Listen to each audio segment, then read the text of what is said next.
Good afternoon, everybody. Thank you again for your cooperation.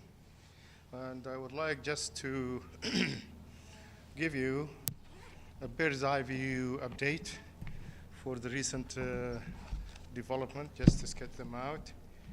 And as you know, recently there are, in the aftermath of the army operations in trying to repel the militia from their strategic areas in the capital. So we have seen massive escape of the RSF militia from their strategic controlled areas with their stolen goods and properties, cars, and they're heading towards Niala, Darfur, or Ad Ain. And this is a kind of a build-up which is being continuously pursued since May 23 to control Al-Fashir, and from there to announce a separate state. So we have also seen surrender of hundreds of their fighters in Jebalain, near the contiguous zone with Southern Sudan, and in Jazeera also a group of collaborators categorized as Fifth Column have also surrendered recently. The army units are advancing gallantly towards more areas to be recaptured in Khartoum and Khartoum North and Omdurman. Soon there is only small swathes of enclaves, and they will be cleared. So there is also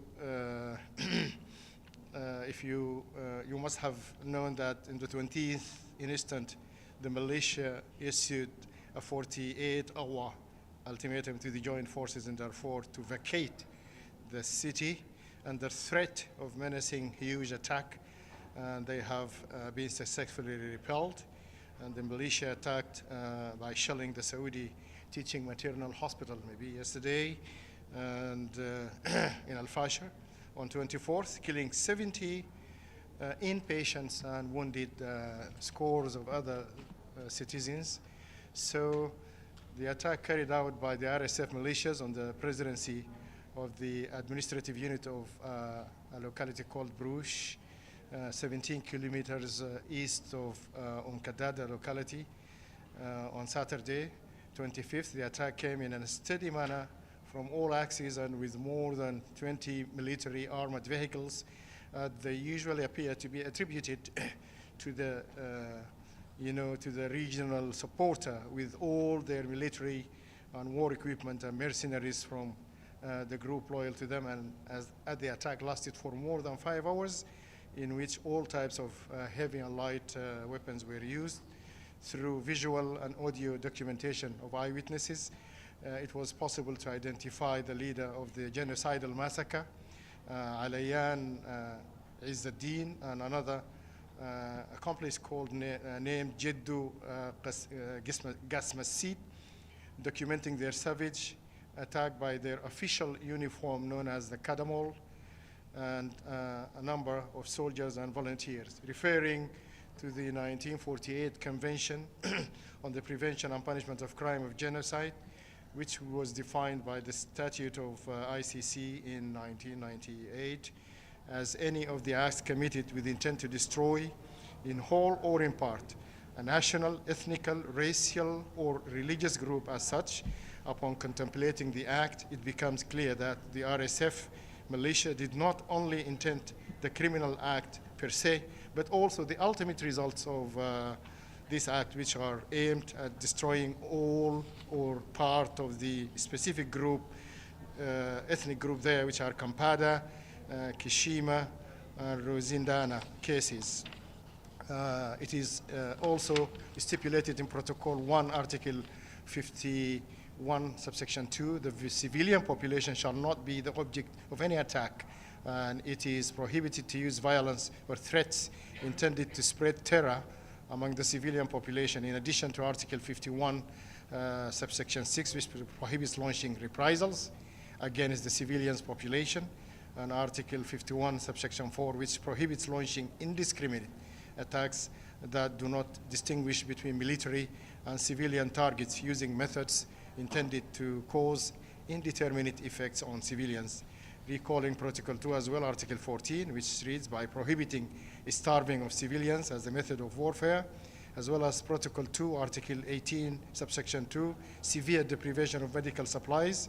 In this context, and based on the above, large areas of East Darfur locality, Kadada, witnessed patterns of violations represented indirect attacks on the civilian population, where on 18th, more than 40 civilians were killed and many civilians were injured in the village of Jabal Hala, near the admin unit of Brush, led by the militia man called Ibrahim Al-Tom, known as Ibrahim Al-Tom.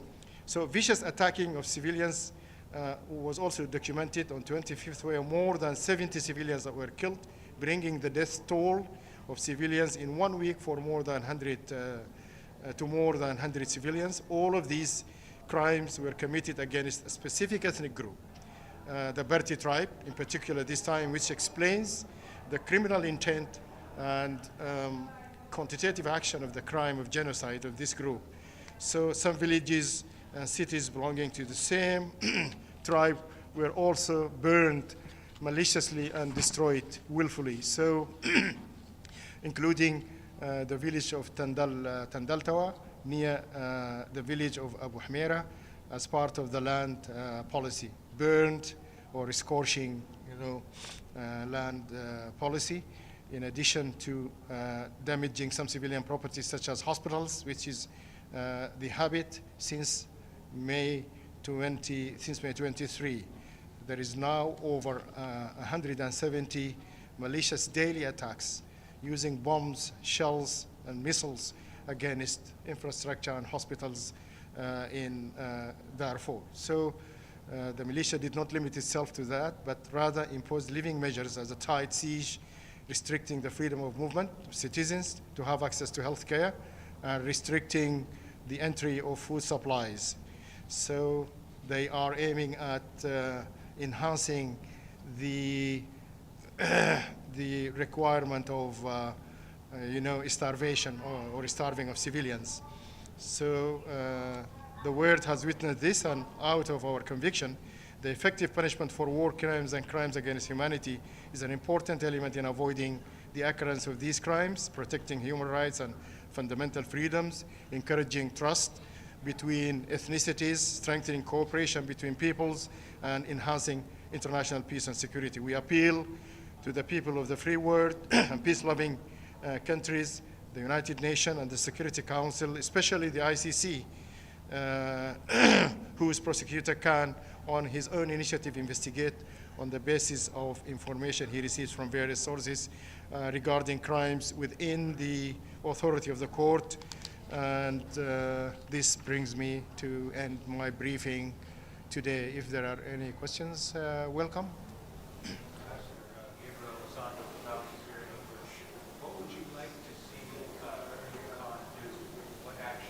Yeah, we are engaging with Karim Khan since 2021, after Sudan and the ICC has mutually and bilaterally signed an agreement or a cooperation accord or plan of action.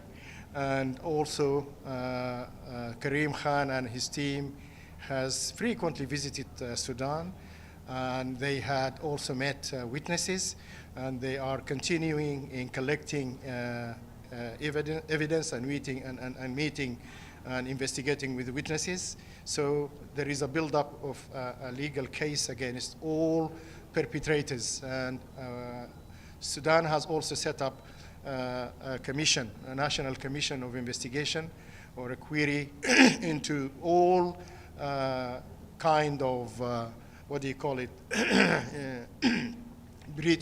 breaches of international IHL, including even from other actors, not including the militia and other actors, even if they are official actors. So there is investigation, and we have a massive report, I can send it to you later, about what this commission in particular is doing, which is now under under the supervision and the presidency of the Attorney General. So the legal team of the Prosecutor General is expected to touch base with Port Sudan maybe next month. And we are looking forward to try to enhance their cooperation so that we can reach a kind of steady, equal and fair formula for both of us. As you know, Sudan is not yet a member of ICC or Rome Statute, but Sudan is collaborating with the ICC after the 1593 resolution has referred the Darfur case since 2004, 2005 to the ICC. So we started the cooperation, and I think in this report, which we are going to discuss soon, there is a kind of commendation from the ICC Prosecutor General of the size and quality of cooperation with his team. Yes, please. Hmm? Yeah.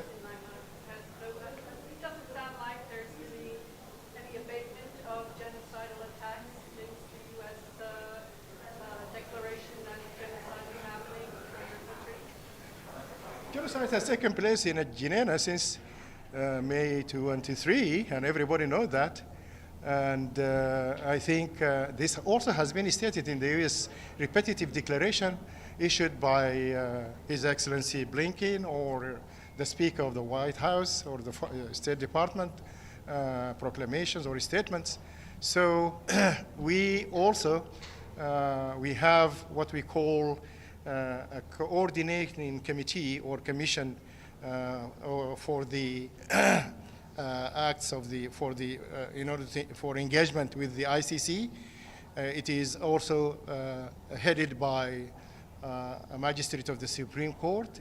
Together with the Attorney General, they visited Hague last month, and they also provided information. And at the end, there will be a thick, lumpy kind of report piling all these aggressions and atrocities, and it will be shared with the ICC Secretary General Office when they touch base with Port Sudan next month.